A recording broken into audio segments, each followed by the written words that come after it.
Assalamualaikum warahmatullahi wabarakatuh. Di sini saya Hana Azhara Kumala Dewi. Di sini saya akan menjelaskan peta konsep bagian 2 dari buku Mengatasi Masalah Siswa Melalui Layanan Konseling Individu karya Ahmad Sudrajat. Langsung saja, saya sudah membuat ini bagiannya. Kemudian yang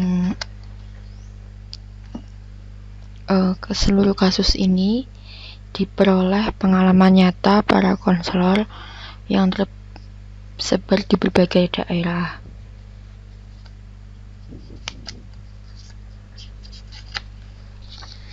Contoh kasus kecanduan main game.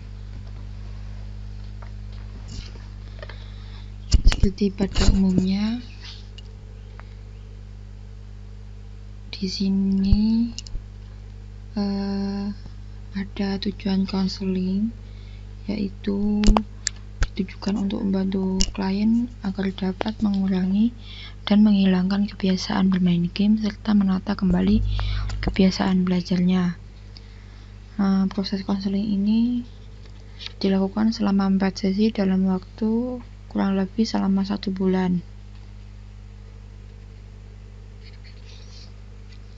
Kemudian yang kedua, ada stres gara-gara perlakuan orang tuanya. Klien sering merasa ketakutan jika bertemu dengan ayahnya. Kemudian jika klien melakukan kesalahan tertentu, walaupun sepele, sang ayah kerap kali memarahi dan mengeluarkan kata-kata yang menyinggung perasaan klien. Kemudian tujuan konseling untuk membantu merubah pola pikir klien yang irasional dalam menyesuaikan diri dengan orang tua dan teman-temannya. Proses konseling ini dilakukan selama 5 kali pertemuan, disertai kegiatan home visit untuk memperoleh data tentang keadaan keluarga dan membangun kerjasama dengan pihak orang tua.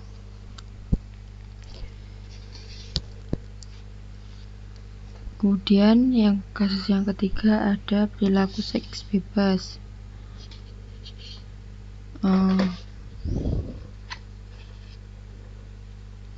Tujuan konseling ini untuk membantu mengatasi masalah klien yang terancam kelanjutan pendidikannya karena terpublikasikannya perilaku seks bebas klien di media massa. Klien merasa malu dan terpuruk atas kasus yang menimpanya.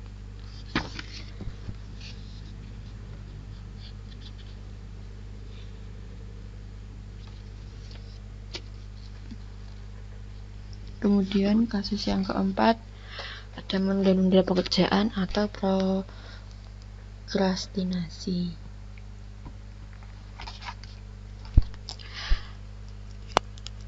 Karena sering terlambat mengumpulkan tugas, maka timbullah konflik antara klien dengan hampir semua guru.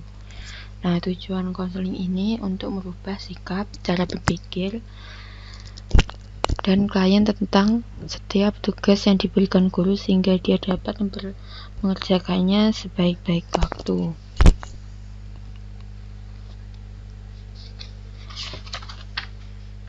Kemudian yang kasus kelima ada akibat broken home.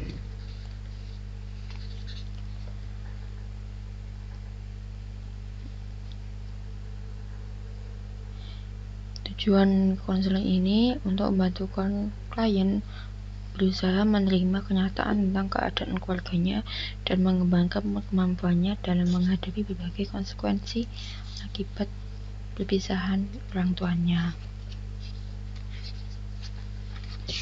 Kemudian yang kasus ke-6 ini ada keterbatasan kecerdasan. Klien termasuk siswa yang rajin dan tidak pernah melakukan tindakan-tindakan yang melanggar tata tertib sekolah. Dia sudah berusaha belajar dengan baik, akan tetapi klien tetap merasa kesulitan untuk menangkap pelajaran dan ketika mengikuti ulangan, hasilnya sering mengecewakan.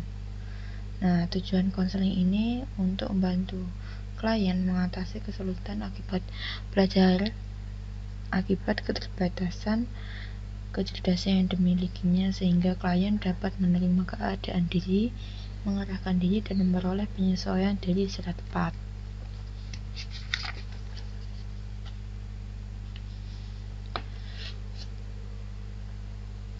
Kemudian kasus yang ketujuh, ada kurangnya percayaan diri. Klien ini memiliki rasa percaya diri yang rendah dikarenakan saat SMP dia sering dibully karena memiliki warna kulit yang hitam. Nah, konseling ini bertujuan untuk membantu mengatasi perasaan kurang percaya diri akibat keadaan fisik dan tekanan sosial. Kemudian selanjutnya, kasus yang ke-8 ada kasus tidak disiplin.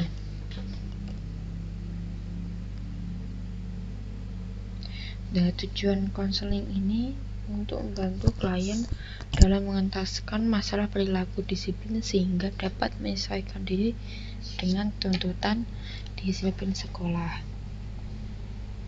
Nah, kasus yang ke-9 yaitu sering alpa atau bolos.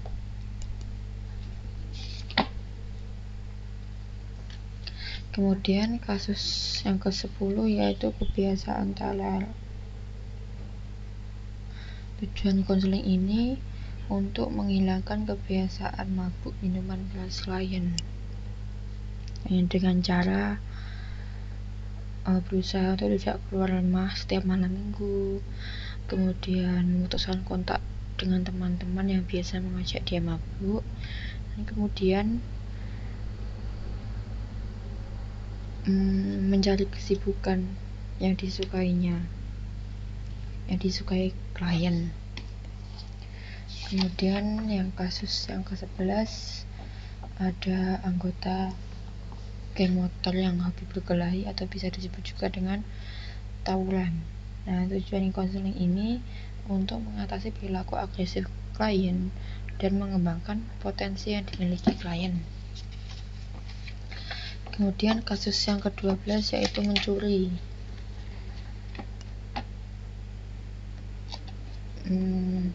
Tujuan konseling ini untuk membantu klien mengentaskan masalahnya agar dapat menerima keadaan diri dan keadaan ekonomi keluarganya serta menghilangkan kebiasaan mencuri.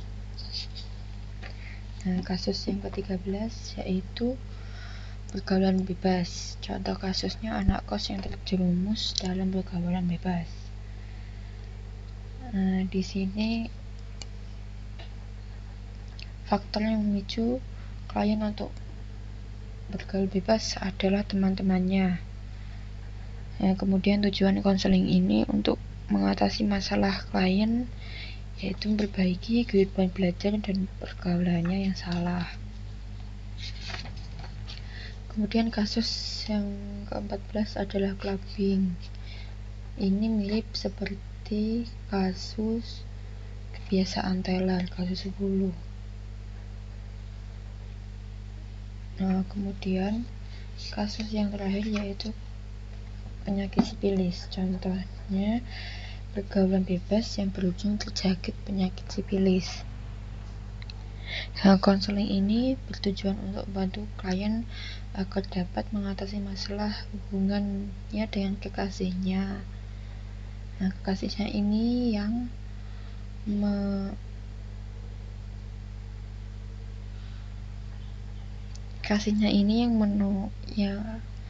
seorang wanita yang nakal, sehingga dia pun terkena getahnya terlari penyakit.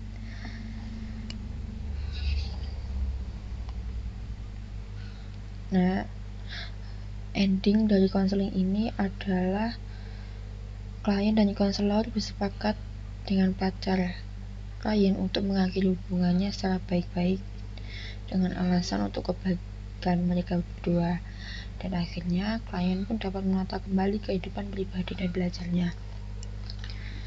Sekian penjelasan tentang konsep dari buku Mengatasi Masalah Siswa Melalui Layanan Konseling Individual karya Ahmad Sudrajat bagian kedua.